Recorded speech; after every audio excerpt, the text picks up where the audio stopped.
It's awareness of who you are. And that's all about building a good communication and education strategy. So all of those things end up in tactics. You know, you have you present at a conference, in-person seminars, webinars, news stories about the services you provide. All of this stuff, not selling your products and services, but making people aware. Now it's interesting, a couple of years ago, I'm sitting in my office, phone rings, CFO of a pretty good sized public company.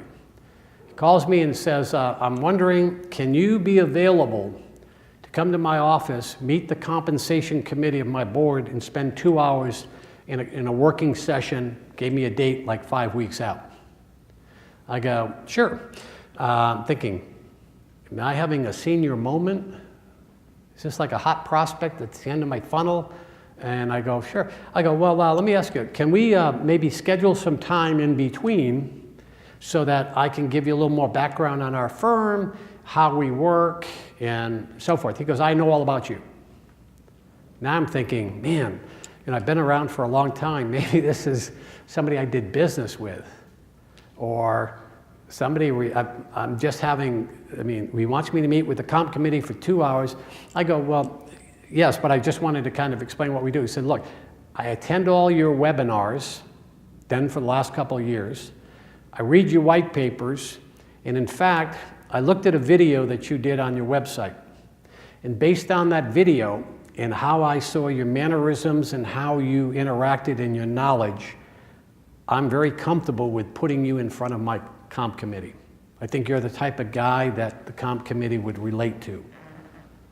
Booked the meeting, and this is a deal actually that I still have in existence with another producer I brought in to work with me on it. We ended up putting in a SERP for the top executives, a deferred comp into the next rank, and a split dollar plan for the CEO. All because of my web presence, the white papers, the knowledge, the video content. And video content is very important because a lot of you guys are very good at what you do, and you come across as very professional, sincere, caring, and so forth, and that's picked up big time in video. I know Lou uses a lot of video in his presentation, but people can get a feel for you. When you walk into a meeting with somebody after you watch the video, you think like you met them before. It's like we already had this conversation, did we? No, this is the first time we met. Oh, I watched your videos on your website. So they get a feel for you, so adding that type of content. So when you go search something today and you see a video, you pop on the video. Even the Wall Street Journal now has videos on some of the articles, so I watch the videos and then go read the article if I'm interested. So all of this is all about content. See, it's what one of my favorite folks, Peter Drucker, said. There is no doubt that if marketing were done perfectly, selling in the actual sense of the word would not be necessary. Because if you're doing good marketing, you're doing good positioning. You're out in front of everyone and you're putting all the pieces together that are needed. So you need to develop a good marketing strategy. Everything needs to be focused in and around marketing education. Remember in the morning session we talked about the importance of providing education up front? Everything has to be educationally based. Everything is teaching me to learn about it.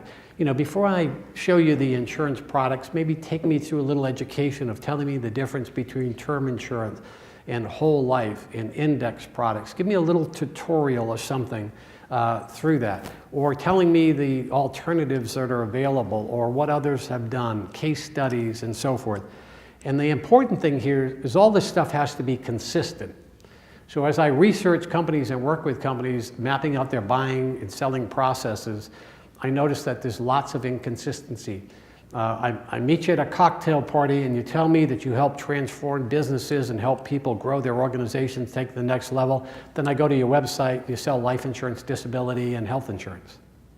I go, that can't be the same guy I met at the cocktail party because I was really impressed with this guy and he seemed like he had this knowledge about all these alternatives and things going on, and it's not consistent with what he's saying on the website. And then I gave the website link to my CFO, and my general counsel will come back and say, oh, we've got a guy that does that too. So you need the consistency in your message. as you come out. So you need a good online presence. So you need to make sure that you're a good user in LinkedIn. Keep LinkedIn up to date. Get people, on your Rolodex to link in. This is the way you stay connected. I pick up so many opportunities when somebody leaves a company and joins another company.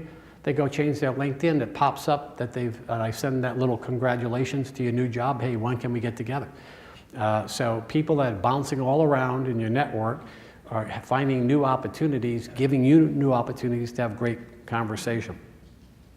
Leverage marketing is where you offer something to someone of value and they come back. So I've used leverage marketing over the years with white papers, reports. In the book, I talk about one that I did, and people love this, where you're going to do a benchmark study.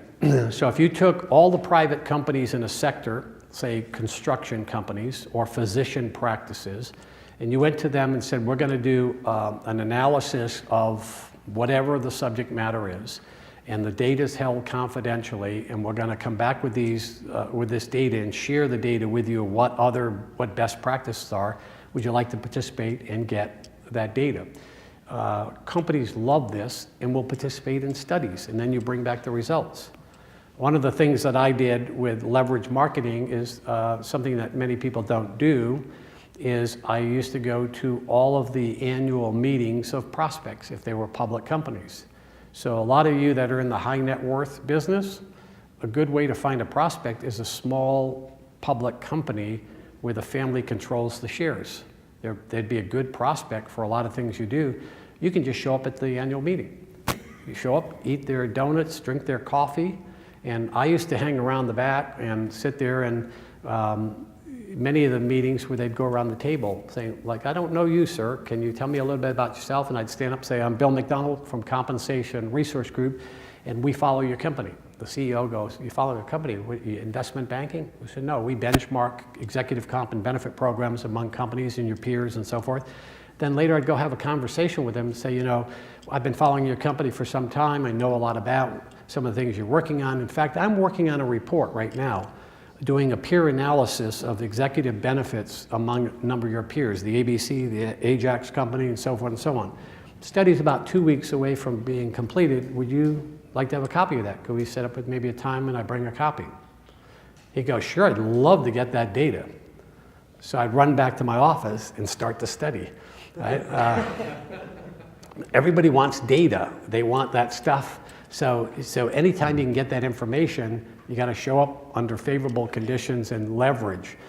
Getting an athlete locally to have a golfing event where you have an athlete give them a few $100 a round of golf, get 6 people, get people play 6 holes, stretch it out. I've done a lot of that.